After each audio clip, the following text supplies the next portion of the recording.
अस्सलामुअलैकुम। नावलिक्स ऑफिशियल में खुशामदीद। आज हम आबनूस नावल की दूसरी किस्त के साथ हाजिर हुए हैं, तो चलो स्टार्ट करते हैं बगैर किसी देर के। अकीला किचन में खड़ी नाश्ता बना रही थी जब अनाइज़ा वहाँ पहुँची। नाश्ते में क्या बना रही हो? इसने अकीला से सवाल किया। रोहान बाबा को तो फ्राई अंडा टोस्ट और चाय दूंगी, आपने क्या खाना है बता दें, मेरे लिए भी यही बना दो, अनाइज़ा बोली। जी अच्छा, अकीला ने जवाब दिया। ये इतना बड़ा घर है ये, और यहाँ क्या बस रोहान के साथ इसकी दादो ही रहती थी? अनाइज़ा घर को देखते हुए बोली। वो वाकई एक खूबसूरत और बड़ा घर था। जी, अकीला ने मुख्तसर जवाब दिया। तुमसे मैंने पहले भी रोहान की फैमिली के बारे में पूछा था, तब भी तुमने मुझे नहीं बताया। अनाइज़ा को इसके जवाब ना देना बुरा लगा। बेगम साहिबा, बड़ी बेगम साहिबा ने हमसे वादा लिया था कि हम कभी भी रोहान बाबा के माँ बाप का जिक्र इस घर में नहीं करेंगे, और ना ही वो खुद इनका जिक्र करती थी। अच्छा, ऐसी क्या बात है कि कोई इनका जिक्र ही नहीं करना चाहता? अनाइज़ा ने बात को कुरेदा। नाश्ता बन गया है, रोहान बाबा को देकर आती हूँ। अकीला ने नाश्ते की ट्रे उठाई। रहने दो, मैं खुद लेकर जाऊँगी, तुम मेरा नाश्ता भी रख दो इसमें, अनाइज़ा चिढ़कर बोली। अकीला ने एक बड़ी ट्रे उठाई, इसमें रोहान के साथ अनाइज़ा का नाश्ता रखा और इसे पकड़ाया। अनाइज़ा ट्रे थामती हुई सीढ़ियाँ चढ़ने लगी। वो कमरे में दाखिल हुई तो रोहान वॉशरूम में था। अनाइज़ा ने नाश्ता टेबल पर रखा और इसके बाहर आने का इंतज़ार करने लगी। रोहान अपने कपड़े लेना भूल गया था। अब वो परेशान होने लगा कि बाहर कैसे जाए। इसे आहट से शक हो गया कि अनाइज़ा कमरे में है। इसने वॉशरूम का दरवाज़ा इतना खोला कि एक आंख से बाहर देखा जा सके। वो दरवाजे में आंख लगाए देख रहा था कि अनाइज़ा कमरे में है या नहीं। अनाइज़ा सोफे पर बैठी इसी का इंतज़ार कर रही थी। रोहान ने तेज़ी से दरवाज़ा बंद किया। रोहान, जल्दी बाहर आ जाओ, नाश्ता ठंडा हो रहा है। दरवाज़ा बंद होने की आवाज़ से इसे मालूम हुआ कि रोहान ने इसे देखा है। रोहान परेशान सा अंदर खड़ा रहा कि अब क्या करे। एक कपड़े ना होने की परेशानी, दूसरा अनाइज़ा के होने का डर। वो खड़ा अभी सोच ही रहा था जब अनाइज़ा की दूसरी बार आवाज़ इसके कानों में पड़ी। रोहान, बाहर आओ। अब ना जाने क्या होगा, इस डर से रोहान कांपने लगा। मज़ीद 2 मिनट गुजरने पर भी जब रोहान बाहर ना आया तो अनाइज़ा उठकर वॉशरूम के पास आई। रोहान, तुम अब भी अगर बाहर ना आए तो मैं अंदर आ जाऊंगी, दरवाजे के पास होती बोली। रोहान ने दरवाजे का लॉक चेक किया जो इसने लगाया हुआ था। वो सोचने लगा कि लॉक तो लगा है, फिर अनाइज़ा अंदर दाखिल नहीं हो सकती। इसने दिल में शुक्र अदा किया। रोहान, मेरे पास वॉशरूम की दूसरी चाबी है, अगर तुम 1 मिनट के अंदर बाहर ना आए तो फिर देखना मैं खुद अंदर आ जाऊंगी। अनाइज़ा के पास कोई चाबी नहीं थी। इसने ये झूठ रोहान को बाहर निकालने के लिए बोला था। इसकी चाबी वाली बात सुनकर रोहान के पाँव तले से ज़मीन निकली। वो दीवार के साथ लग कर बैठा और डरने लगा। 1, 2, 3। जैसे जैसे अनाइज़ा काउंटिंग कर रही थी वैसे वैसे रोहान का खौफ बढ़ता जा रहा था। अनाइज़ा काउंटिंग करते करते 59 पर पहुंची जब वॉशरूम का लॉक खुला, मगर दरवाज़ा अभी भी बंद था। अनाइज़ा ने दरवाज़ा धकेला तो इसकी तरफ कमर किए हुए दीवार के साथ चिपक कर खड़े रोहान को देखा। रोहान ने अपनी जिस्म पर 2 टॉवल लपेटे हुए थे, एक जो इसके सीने और कमर को ढांपे हुए था, दूसरा जो इसने टांगों के गिर्द बांधा था। अनाइज़ा को इसे यूं देखकर हैरत हुई। इतना तो लड़कियां भी नहीं शर्माती जितना तुम शर्माते हो, अनाइज़ा ने तेज़ तंज किया। वो वार्डरोब की तरफ गई और रोहान के लिए पैंट शर्ट निकाली। ये लो और पहनकर अभी बाहर आओ, वो इसकी तरफ कपड़े बढ़ाते हुए बोली। रोहान का कांपता हुआ हाथ इसकी तरफ बढ़ा और तेज़ी से कपड़े पकड़कर इसने दरवाज़ा बंद किया। अनाइज़ा वापस सोफे पर आकर बैठी। रोहान बाहर निकला तो अनाइज़ा ने इसकी तरफ देखा। सुनहरी बाल जिनसे पानी के कतरे टपक रहे थे, सब्ज़ आंखों पर भीगी काली पलकों की झालर। वो मबहूस सी इसकी तरफ देखने लगी। रोहान इसकी नज़रों से मज़ीद घबराने लगा। इसने सोफे पर बैठने की जुर्रत ना की और वहीं जमकर खड़ा रहा। आओ इधर नाश्ता करें, अनाइज़ा ने इसकी तरफ से ध्यान हटाया। रोहान बगैर जवाब दिए खामोशी से खड़ा रहा। आओ भी, वो फिर से बोली। रोहान ने आहिस्तगी से नफ़ी में सर हिलाया। तुम आ रहे हो कि नहीं? अनाइज़ा का लहजा तल्ख हुआ। अभी 1 सेकंड भी ना गुजरा कि रोहान की आंखों से आंसू गिरने लगे। अनाइज़ा हैरत ज़दा इसे देखती रह गई। रोहान, इधर आओ, नाश्ता कर लो, वरना बुखार मुकम्मल तौर पर ख़त्म नहीं होगा। इस बार वो प्यार से बोली थी, जैसे किसी रूठे हुए बच्चे को मनाया जाए। रोहान ने किनखियों से अनाइज़ा की तरफ देखा और मुर्दा कदमों से सोफे पर आकर बैठा। अनाइज़ा ने अपने और इसके दरमियान ट्रे रखी और इसे नाश्ता करने को कहा। वो पहले वो पहले ही इससे खौफज़दा था। इसके सामने खाना कैसे खाता? अनाइज़ा ने नाश्ता शुरू किया, मगर रोहान वैसे ही बैठा रहा। भूख नहीं है क्या? अनाइज़ा ने सवाल किया। रोहान ने मस्बत में सर हिलाया। तो शुरू करो नाश्ता, ऐसे क्यों बैठे हो? रोहान ने कोई रद्द-ए-अमल ना किया।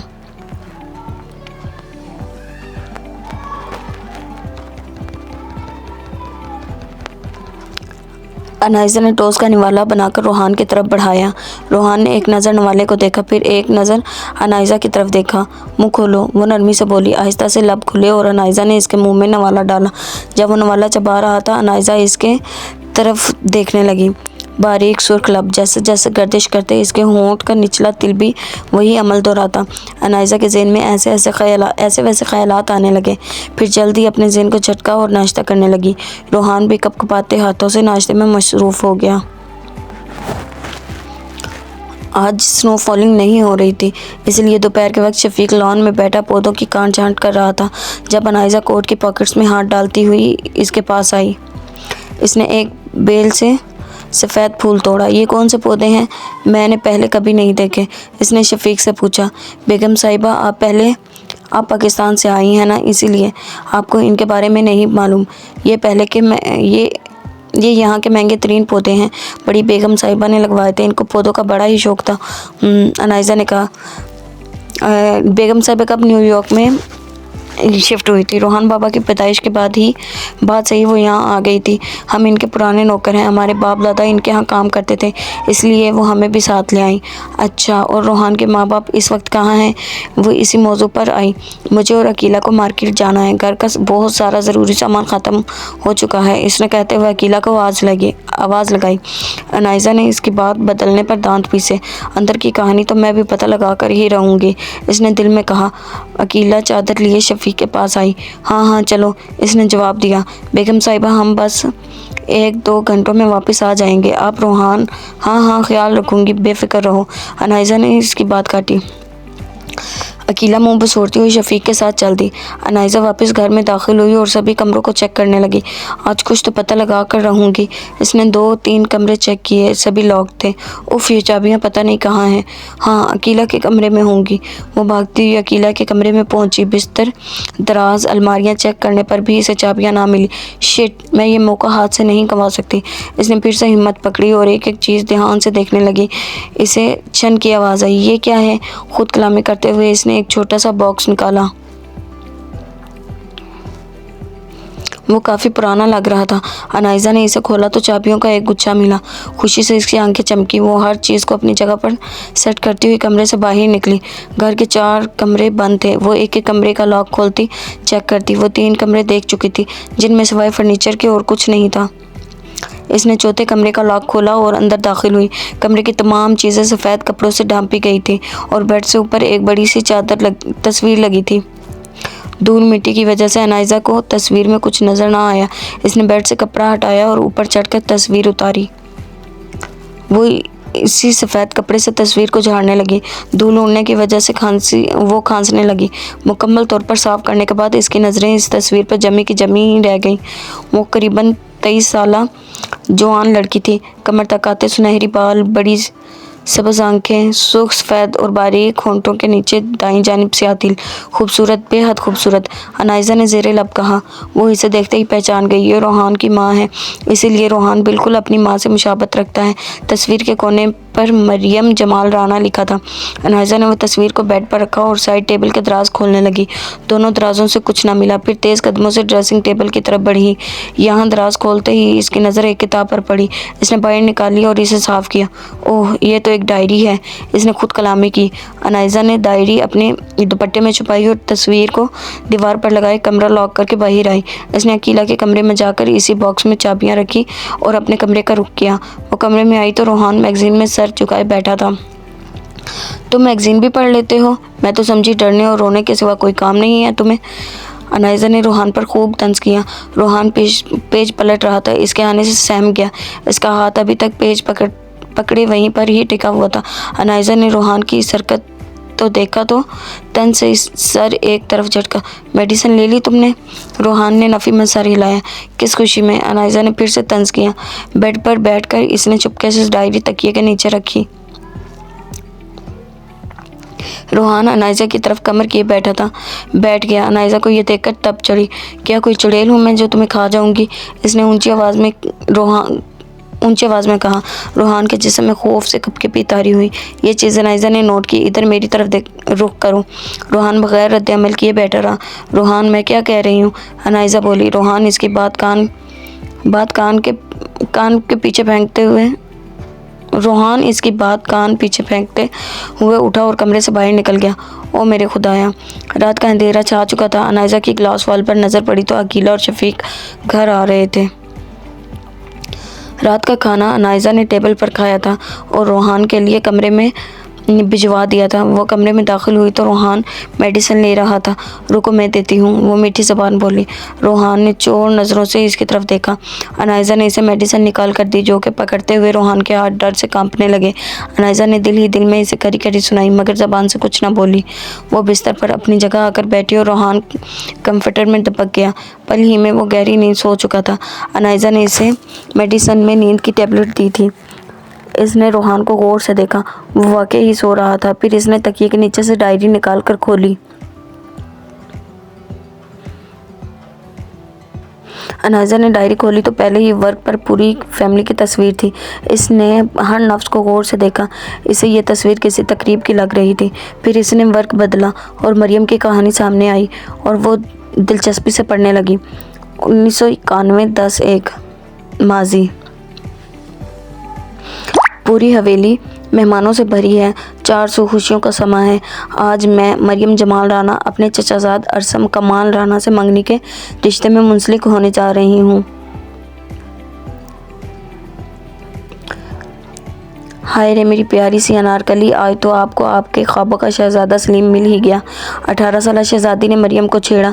शहज़ादी छोटी हो छोटी रहो, और वैसे भी तुम ऐसे कह रही हो जैसे अभी ही मेरी शादी होने वाली है।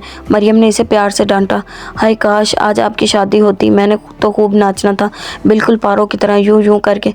वो डांस स्टेप करते हुए मरियम को बता रही थी। शर्म करो, अम्मी जान आ गई ना तुम्हारा सारा नाचना निकाल कर रख देंगी। इसने शहज़ादी के डांस स्टेप को देखते हुए कहा।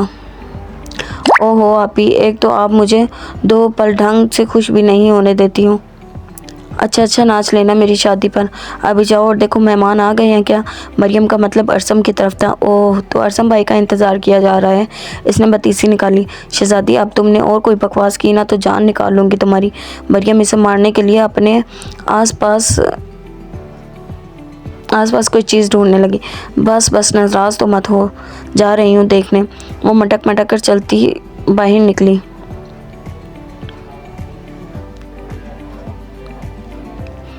ओए शफीक, सब काम हो गया है? कुछ रह तो नहीं गया?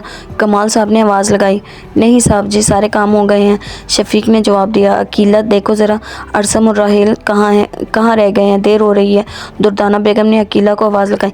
बेगम साहिबा, राहिल साहब जी तो किसी काम से अभी बाहर निकले हैं और छोटे साहब जी अपने कमरे में हैं। एक तो ये लड़का तैयार होने में इतना वक्त क्यों लगाता है?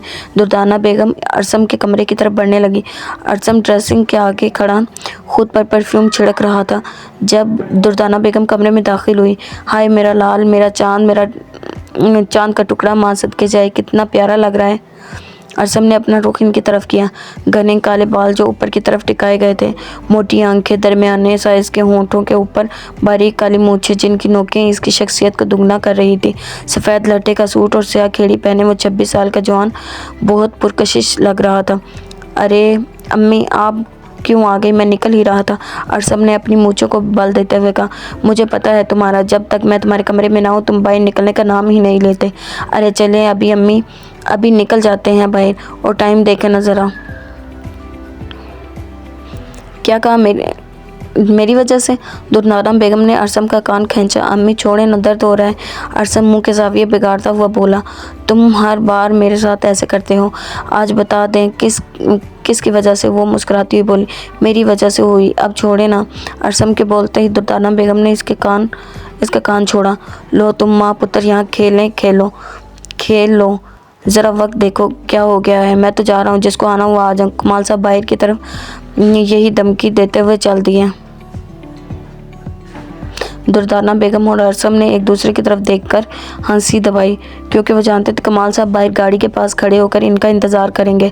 माँ बेटा हवेली के गेट से बाहर निकले तो कमाल साहब वाकई ही इस बार भी गाड़ी के पास खड़े इनके आने का इंतज़ार कर रहे थे। एक गाड़ी गेट के पास आकर रुकी, जिसमें से राहील बाहर निकला। वो खूब खुश इखलाक और खुश शक्ल लड़का था, थोड़ा सा सांवला रंग मगर पुरकशिश, मोटी आंखें, स्लिम चेहरे के साथ हल्की सी तीखी थोड़ी, ऊपर वाला होंठ नीचे वाले होंठ से कदरे बारीक था। अरसम की निस्बत इसके ख़यालात ज़रा मॉडर्न किस्म के थे, जैसे कि अरसम कमीज शलवार पहनता था और राहील पैंट शर्ट पहनना पसंद करता था। अरसम को गांव में रहना पसंद था, राहील शहर को पसंद करता था। अरसम थोड़ा संजीदा और बारोब था और राहील नटखट शरारती सा। राहील दुर्दाना बेगम की बहन फरजाना का बेटा था।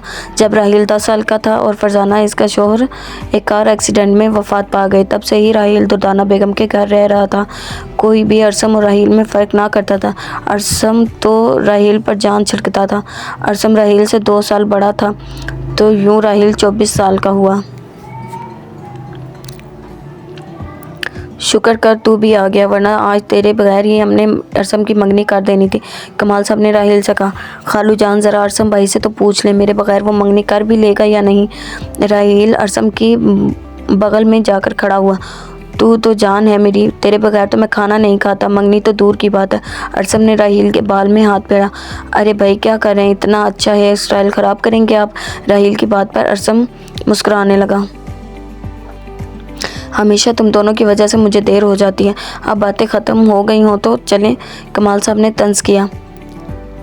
हाँ हाँ क्यों नहीं, राहील बोलता हुआ गाड़ी में बैठा और इसके साथ अरसम बैठ गया। कमाल साहब और दुर्दाना बेगम अलग गाड़ी में बैठे और ड्राइवर ने गाड़ी स्टार्ट की। इनके पीछे खड़ी मेहमानों की 5 गाड़ियाँ पे स्टार्ट हुई। हर बार की तरह कमाल आज भी आधा घंटा लेट है। जमाल साहब ने हाथ पर बंदी घड़ी पर टाइम देखते हुए कहा। ओहो राना साहब, आपको मालूम तो है कमाल भाई आपकी तरह वक्त के पाबंद नहीं है, आते होंगे रास्ते में ही होंगे। सफ़िया बेगम बोली। मगर आज की बात और है, आज तो जल्दी आ जाना चाहिए था, अभी आ जाए इसकी देखना कैसी खातिर तवाज़ा करता हूँ। जमाल साहब ने अपनी मोटी लंबी मूंछों को बाल दिया। तभी हवेली से कमाल साहब अपने ख़ानदान के साथ दाखिल हुए। मेरा भाई, जमाल साहब खुशी से बाजू फैलाते हुए इनकी तरफ बढ़े। सफ़िया बेगम ने अपनी हंसी दबाई, क्योंकि आज भी हर बार की तरह जमाल साहब का गुस्सा कमाल साहब को देखते ही ठंडा हो गया था। वैसे तो जमाल साहब कमाल साहब से बड़े थे, लेकिन इन दोनों की शादी एक ही दिन हुई थी। शादी के 1 साल बाद कमाल के घर अरसम पैदा हुआ और जमाल के घर 4 साल तक औलाद ना हुई और 5 साल बाद मरियम पैदा हुई, जिस वजह से वो अरसम से 4 साल छोटी थी। जब मरियम 4 साल की हुई तो सफ़िया बेगम को अल्लाह ने एक और बेटी से नवाजा, जिसका नाम इन्होंने शहज़ादी रखा। शहज़ादी भागती हुई मरियम के कमरे में दाखिल हुई। आपी चची जान और चचा जान आ गए। वो खुशी से खिलखिला रही थी। क्या अरसम आ गए? मरियम का दिल ज़ोरों से धड़कने लगा। अच्छा शहज़ादी बताओ मैं कैसी लग रही हूँ? मरियम कुर्सी से उठी और ख़ुद को शीशे में देखने लगी।